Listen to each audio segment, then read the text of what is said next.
Suatu malam hari terjadi kecelakaan di terowongan yang sangat mengerikan yang mengakibatkan korban tersebut meninggal dengan keadaan terlindas motor. Konon katanya tempat tersebut ada arwah gentayangan yang sedang mencari tubuhnya yang hilang. Pada suatu hari, Rehan dan Nona sedang berjalan untuk pergi ke kampus. Karena jalan menuju kampus lewat jalan raya terlalu lama, jadi mereka lewat terowongan angker tersebut. Sesampainya di kampus mereka lagi mengobrol. Han, kamu tadi ngerasa ada yang aneh nggak? Tanya Nona dengan perasaan merinding. Dan Rehan pun menjawab dengan santai. Aku nggak ngerasa apa-apa. Memangnya ada apa? Kamu nggak dengar mitosnya terowongan tersebut? Katanya dulu ada orang kecelakaan di tempat tersebut hingga ada yang sampai meninggal. Ucap Nona lagi. Hah, yang benar saja sayang. Tapi kok aku baru dengar? Rehan pun kaget mendengar cerita itu. Iyalah, orang kamu aja jarang keluar rumah kerjaannya HP. Laptop mulu ngajak keluar aja nggak pernah, sewot Nona dengan senyum jahatnya. Tiba-tiba suara bel masuk berbunyi itu pertanda pelajaran akan segera dimulai. Dan dosen pun juga masuk ruangan dengan membawa laptop dan buku pelajarannya. Setelah beberapa jam pelajaran, bel istirahat pun berbunyi. Semua mahasiswa pergi ke kantin untuk membeli makanan. Rehan dan teman-temannya pergi ke kantin nomor 5. Mereka pun mengobrol santai tentang tugas presentasi untuk minggu depan. Tiba-tiba mereka dikejutkan dengan kehadiran Nona dan dua temannya. Uhuk. Rehan pun tersedak pentol bakso yang sedang dia kunyah. Ambilin air weh, ucap si Rama, salah satu teman Rehan sejak SMP. Nih, es teh gua minum aja, ujar si Mamat. Rehan pun meminum es teh milik Mamat sampai habis. Lah, malah dihabisin terus, gua minum apaan ini bego, ucap si Mamat dengan ekspresi marah dan kecewa.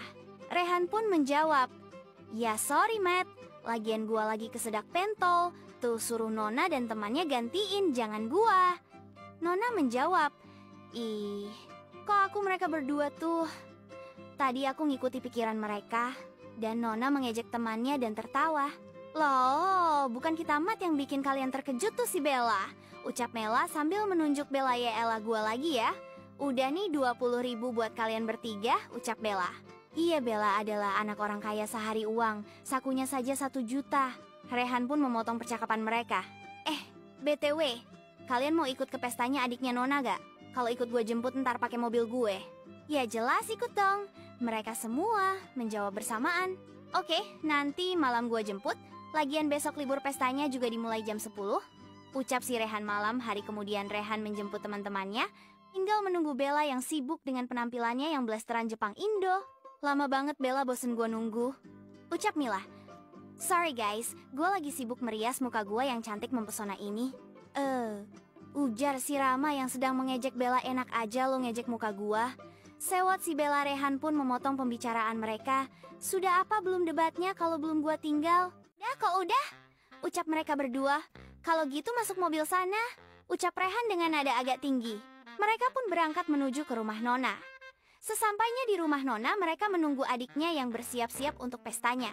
Setelah mereka menunggu selama 10 menit, mereka berfoto bersama. Waktu mengarah ke arah jam 10 tepat, artinya mereka akan memulai pestanya. Pesta adiknya Nona begitu meriah, sehingga pesta selesai pukul 3 pagi. Mereka memutuskan untuk menginap di rumah Nona yang terlihat besar. Rehan dan Nona pun berbincang di balkon rumah.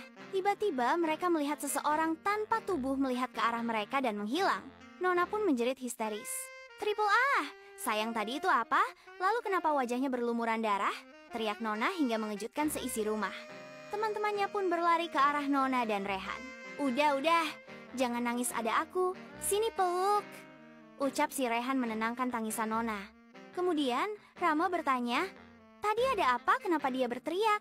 Rehan pun menjawab, tadi Nona melihat orang tanpa tubuh, wajahnya juga berlumuran darah, ucap si Rehan. Gua cek ke bawah dulu, ucap si Mamat. Lalu ia berteriak, tidak ada apa-apa di sini, hanya ada sepucuk surat. Mamat pun bergegas ke lantai tempat mereka berada. Si Rama pun membuka kertas tersebut dan membacanya. Untuk kalian semua, tunggulah aku butuh bantuan kalian. Si Rama pun terkejut, ada sebuah jari telunjuk yang seperti baru saja dipotong. Mila, Bella, Nona pun berteriak histeris, lalu Rama turun ke bawah dan membakarnya. Suasananya menjadi hening. Nona dan Bella jadi jatuh sakit karena kejadian tersebut, sedangkan adiknya Nona masih menelpon orang tuanya untuk pulang. Pagi hari mereka bergegas untuk pulang. Jadi, Rehan yang mengantarkan mereka pulang. Tetapi Rama meminta untuk semuanya pulang jam 9 malam. Di malam harinya, jam menunjukkan pukul 9 malam mereka bergegas pulang. Hanya Bella yang masih ada di rumah Nona karena sedang sakit. Rehan pun menyalakan mobilnya. Seketika ibunya Nona melihat belakang, mobilnya ada sesuatu berwarna merah.